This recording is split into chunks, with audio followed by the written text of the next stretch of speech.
فینال تکراری المپیک پاریس اینجا توی زاگرب دوباره برگزار میشه. رحمان عموزاد اومده تا انتقام اون رقابت ها رو از این کیوکای تیز و تند ژاپنی بگیره.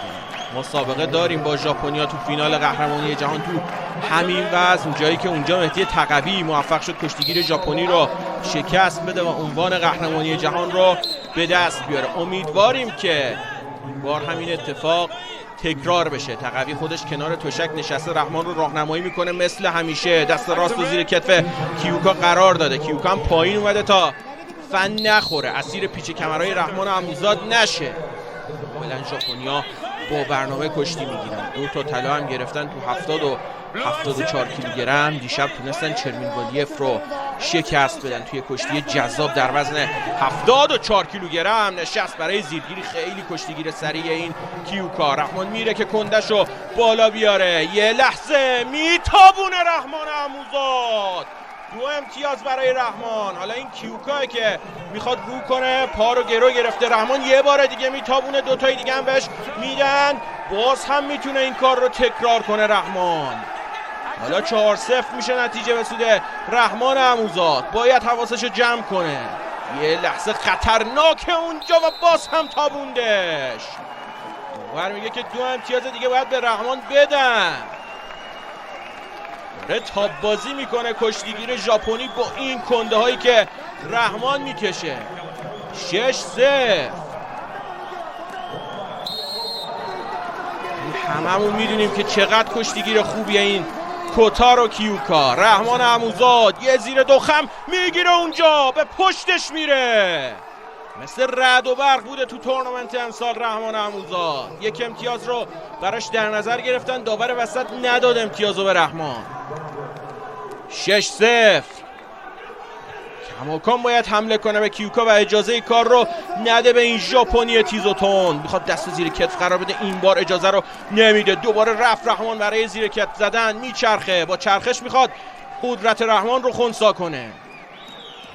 1 دقیقه و 45 ثانیه از زمان کشتی سپری شد. یورش میبره رحمان عموزاد. یه زیر گرفت، 6 امتیاز داد کیوکا. پژمان درستکارم میبینید که دورتر از مهدی تقوی صحبت میکنه با رحمان. حواسش به زیرگیری های کیوکا باشه. تو المپیک بهش 10-3 باخت رحمان.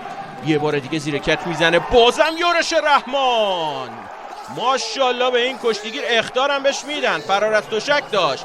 1 امتیاز 1 اخطار. کشتی باید 8-0 بشه به سود رحمان عموزاد. 7 بهش دادن، 8 هم بهش خواهند داد. 8-0.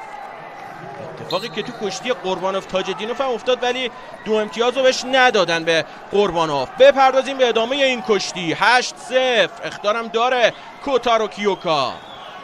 2 امتیاز دیگه میتونه رحمان رو با امتیاز عالی برنده کنه. یه قهرمان جاودانه بشه تو این وزن در این رقابت ها.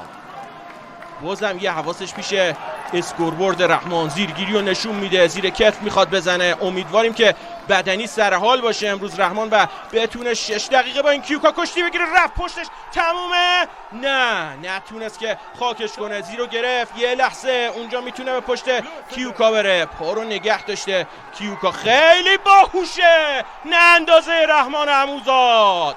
10-0. کیشو مات میکنه کوتارو کیوکا رو تو فینال زاگرب. الان وقت خوشحالیه.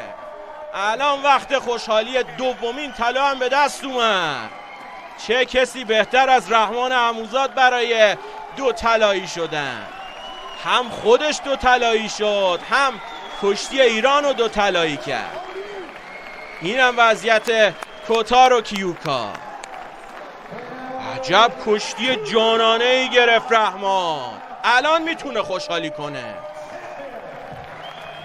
بی‌نظیر کشتی گرفت. درخشان بود. 10-0. انگار نه انگار کیوکا رو شکست داده.